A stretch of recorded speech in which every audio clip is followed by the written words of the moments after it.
Could the daily friction of parenthood be settled by a feudal code of rights and duties? Published on 1st July 2026, this piece observes the strange mirror-like experience of watching a child inherit not just eye color, but specific idiosyncratic obsessions. The observation moves from the shock of biological recognition to a comparison between toddler negotiations and medieval feudalism. It frames parenting as a series of delicate treaties and shared rights, moving beyond the idea of a simple power struggle.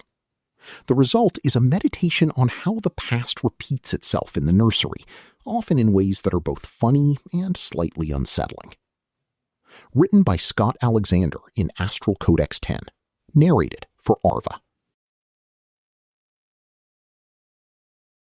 Chip off the old block. Having kids has given me new appreciation for old poetry. The first time I read Song of Hiawatha, I skimmed over the part in Book 3 where Hiawatha first meets his father, Mudjekeewis. Filled with joy was Mudjekeewis when he looked on Hiawatha, saw his youth rise up before him in the face of Hiawatha, saw the beauty of Winona from the grave rise up before him. "Welcome," said he, Hiawatha, "to the kingdom of the west wind. Long have I been waiting for you. Youth is lovely, age is lonely. Youth is fiery, age is frosty. You bring back the days departed. You bring back my youth of passion." But this passage communicates a secret of parenthood, something I've never seen discussed anywhere else. By the time you're a parent, you're on your way to being old, ugly, tired, and cynical. I certainly was. This felt like a brute fact about the world. We all know time only moves one direction. Then I had kids and got confronted with people who were basically me, but young and beautiful and happy. That part of them which wasn't me was the other person I loved best in the world, also transmuted into a young and beautiful and happy form. This was a completely unexpected delight, which nothing besides this one fragment of poetry had ever tried to prepare me for. I might never have noticed this if I'd only had girls. I love my daughter, but I've never been a little girl. It doesn't bring anything back for me. It's like Mudjekeewis says, you've got to have a son to see your youth rise up before you. Sometimes this is fire and passion and beauty and so on. But also, I was a bit of a weird child. I understand lots of children love trains, but probably not many get an article in the local newspaper about how train obsessed they are. My mother still has it, framed in the guest bedroom, to embarrass me whenever I visit. Beside it are little pictures of me in my train engineer's cap and train t-shirt and train pants, holding my train book in one hand and railroad caboose lantern in the other. Every so often, I will find I still remember some weird fact about the maximum speeds of various 1980s train designs, memorized before I could consistently use the potty. Surely there can't be a gene for train obsession, and I certainly didn't pass it down on purpose. But my son is obsessed with trains. He describes the bars of his crib as a choo-choo, because if you turn your head sideways, they look like a railroad track. He describes the wall around the neighbor's yard as a choo-choo, because if you're standing on top of it, the pattern of bricks looks like a railroad track. He describes the armrest of his rocking chair as a choo-choo, because I still don't understand this one. He insists on reading Blue Train, Green Train again and again. His favorite toy is a wooden railroad set. His favorite place to go is the train station. I asked some of my friends with male children how into trains they seemed, and they all answered, not particularly. Then I mentioned this to an uncle, who informed me that my cousin is a top model train reseller on eBay. Maybe it is genetic. When I was young, my OCD was much more disabling. The worst was my closet door. I had to close it 7 times every night before I was satisfied. It's been decades since I was that bad. My children can't know anything about it. But lately, my son has taken to obsessively closing the door to the cabinet in his room at night. One evening, after he must have shut it 10 or 20 times, I almost yelled at him. "Come on!" You know, you only have to do it 7 times? But maybe he doesn't know. Maybe the genetic transmission isn't that high fidelity. The good news is that all of this gives me a new ally in all my little quarrels with my wife. I'm hypersensitive to being startled when I'm drifting off to sleep. I used to grumble whenever my wife made a tiny amount of noise, and she would grumble about my grumbling, and finally we learned to compromise at some level that worked for both of us. But now it's great. Whenever my wife makes a tiny amount of noise around bedtime, my son will wake up and scream, and he literally doesn't know the meaning of the word compromise. As a result, everything is much quieter, except for the screaming. Or, I get irrationally annoyed if someone leaves a room without closing the door. But it's fine. It would be weird to bother people about it. It would seem too confrontational to conspicuously get up and close the door, so I just take a deep breath and forget about it.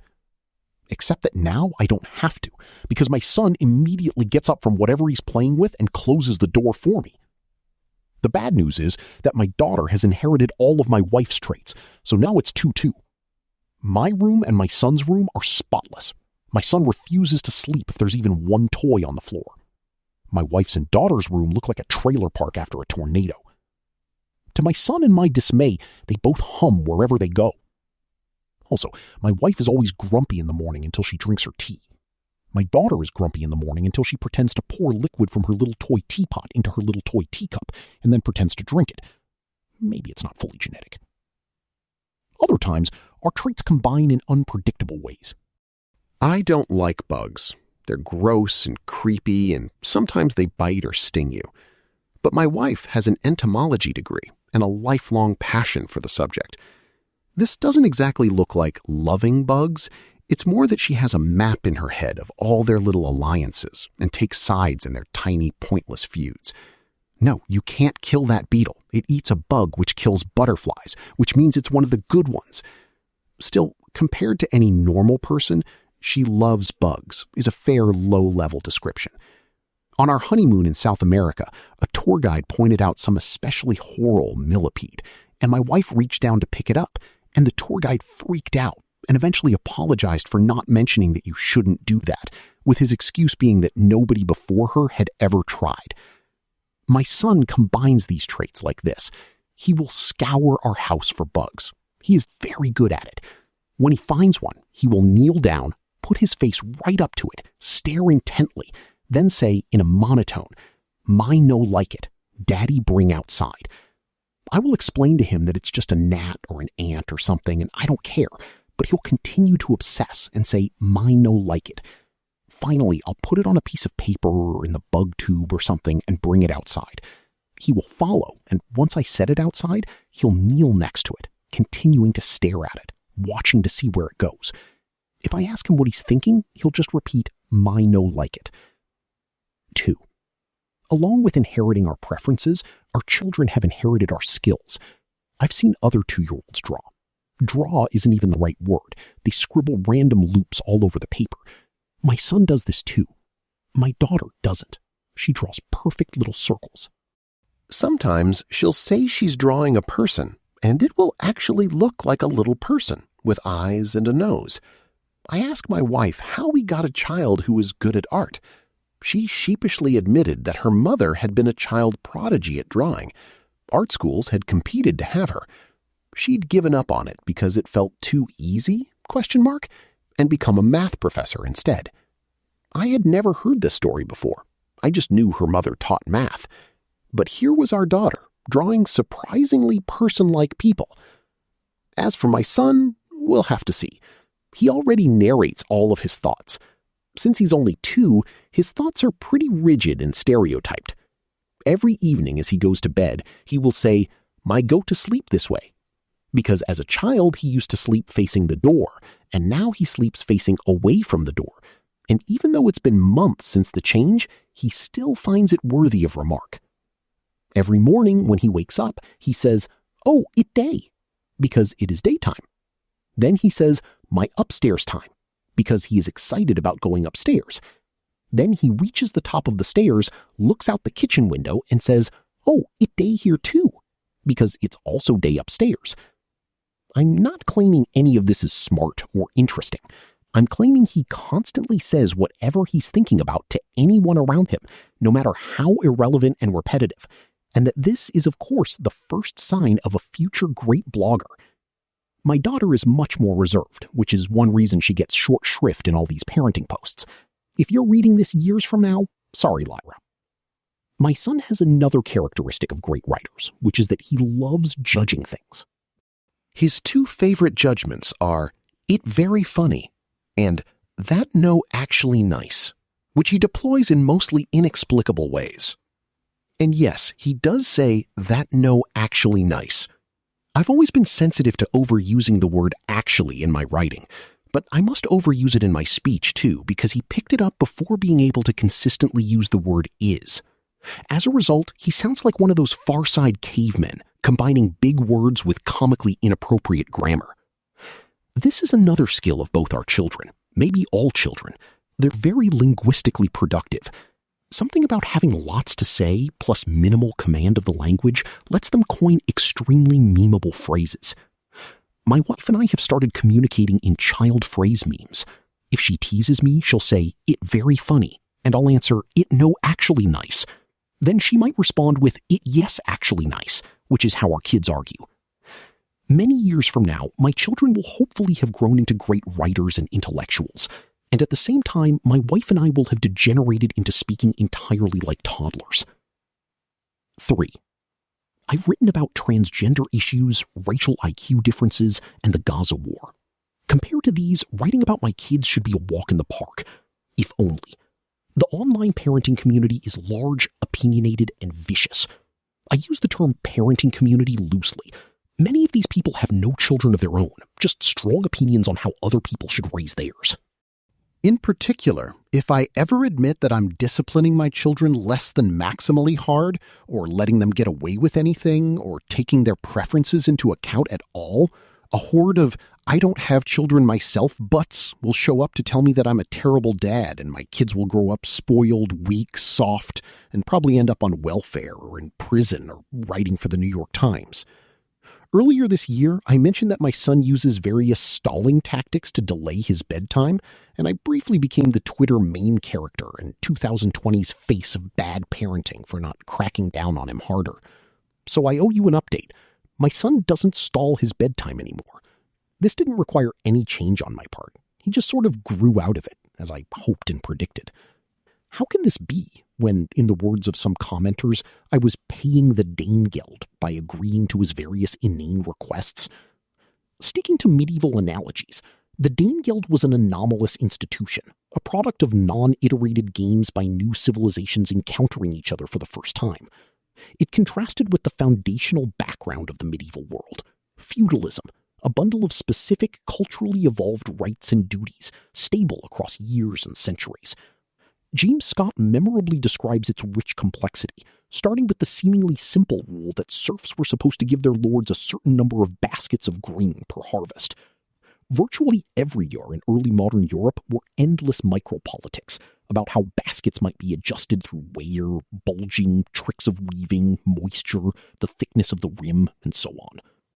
In some areas, the local standards for the bushel and other units of measurement were kept in metallic form and placed in the care of a trusted official, or else literally carved into the stone of a church or the town hall. Nor did it end there. How the grain was to be poured, from shoulder height, which packed it somewhat, or from waist height, how damp it could be, whether the container could be shaken down, and finally, if and how it was to be leveled off when full, were subjects of long and bitter controversy. Living with small children occasionally resembles a sudden Viking invasion, but it more often feels like this kind of Byzantine code of feudal rights and duties. For example, my son's bedtime stalling has turned into the following equilibrium. When I say bedtime, he pleads 2 more minutes. Then I have to give him the 2 more minutes. If I don't give him the 2 more minutes, he has the right to scream and kick as I drag him to his room. But if I do give him the 2 more minutes, then when I say 2 minutes over, he must go to bed quickly and enthusiastically. This is a great trait on my part, especially since I can just announce bedtime 2 minutes before I actually want him to go to bed. Also, he has no concept of time, and if I say 2 minutes over after 30 seconds, then he's none the wiser. I try not to exploit this loophole for personal advantage, but it's a good lever to have in a crisis. The next step in his bedtime routine is toothbrushing. Here the feudal code says that he has to brush his teeth for the amount of time it takes me to say chugga chugga chugga chugga choo choo several times. If I try to go longer than that, he can scream and kick in protest. But if he tries to stop before I'm done, I can grab him and forcibly finish the job. Again, a great trade, especially because he can't count and just assumes I'm saying it some reasonable number of times. Plus, I can add as many chuggas as I want to the beginning. This feels sort of like cheating, but on-the-fly adjustment of rules is part of the feudal tradition. The local lord might, for example, lend grain to peasants in smaller baskets and insist on repayment in larger baskets. He might surreptitiously or even boldly enlarge the size of the grain sacks accepted for milling, a monopoly of the domain lord, and reduce the size of the sacks used for measuring out flour. He might also collect feudal dues in larger baskets and pay wages in kind in smaller baskets. While the formal custom governing feudal dues and wages would thus remain intact, requiring, for example, the same number of sacks of wheat from the harvest of a given holding, the actual transaction might increasingly favor the lord. Next, he wants to listen to music. I must give him at least one song of his choice. He has to give up after 2 songs. 1 versus 2 songs is negotiable based on how late it is and how well things have been going up to that point, but usually we're both able to agree which is more appropriate, or concede in exchange for favors later. Finally, he goes to bed. Exactly how long he must stay there is subject to more delicate rules. He used to get up much earlier than I was willing to tolerate. After negotiation, we decided that he must stay in his room until at least 6 a.m. The agreement was sealed by the purchase of an automated green light, which turned on at 6 and announced that he could start banging on the door. Unfortunately, the terms proved unclear. Given that he was allowed to come up when the green light was on, he proceeded to learn how to override the auto timer and turn it on himself at any hour of the night, at which point he felt licensed to bang on the door. This necessitated a delicate renegotiation, but we finally settled on a new rule: no leaving his crib before the light turns on, including to fiddle with the light. Is this still bad, overly permissive parenting, just a higher level of Danegeld paying? Should I be yelling at him, "You have no rights. Brush your teeth as long as I demand, and you'll get a whooping if you stop before I'm ready"? My argument against is that for a trivial cost of 3 to 5 extra minutes of my time per night, my children enthusiastically comply with their whole bedtime routine, sans protest or difficulty. Also, Tocqueville argues that the replacement of the ancient system of fair feudal privileges and duties with one of authoritarian enforced obedience led to the French Revolution, and I'm not sure what the parenting equivalent would be, but it sounds bad. The biggest disadvantage is that, although I do think my children genuinely try to keep these rules, they're too young to have what I consider natural intuitions about category boundaries. My son is allowed 2 songs per night, but sometimes halfway through his second song, he decides he doesn't like it and wants to switch to a new one. And having switched, he doesn't think it should count as 2 songs until the new song is finished, because he hasn't gotten to hear and enjoy 2 songs he actually liked. Meanwhile, to my mind, this is an illegal attempt to hear 2 1/2 songs. Most of our remaining fights happen around edge cases like these, although they're thankfully getting rarer. The second biggest disadvantage is that it's hard to do nice things for my children. Any temporary indulgence gets interpreted as a renegotiation of the feudal code and becomes tomorrow's expectation. My wife lets the kids play with tablets on long car rides. Now, whenever I want to drive the kids somewhere, even to the cafe 5 minutes away, they demand their tablets. At first, when I said no, they interpreted this as a defection and claimed the right to scream all through the trip. After enough training, they learned the new rule. Mommy allows tablets in the car on long rides, Daddy bans them on short ones. But it was a stressful first couple of car trips. The twins have usufruct rights to 1 cup of Gatorade every morning. Sometimes they ask for Gatorade in the evening, and after a long, tough day, it would be so easy to just give it to them. but I know that if I did it once, every future time I refused would get treated as a violation and penalized with screaming. The smallest disadvantage, more cute than actually bad, is that my children have learned to interpret their relationship to the universe as partaking of sort of cosmic feudal code. I understand this happened in real ancient medieval times, God as Lord of the universe and so on, but it's stranger to see it happen to your own kids. Sometimes my son asks to see his Nana, who lives 500 miles away and visits only once a month, and I'll tell him that she's 500 miles away and this is impossible. See Nana 2 minutes? He will ask, because the feudal code always gives him the right to ask for 2 more minutes of something. Or maybe this isn't about feudalism at all. Interpreting your society's legal code as giving you the right to bargain with the universe is very Jewish. Maybe it's just another way the bloodline expresses itself.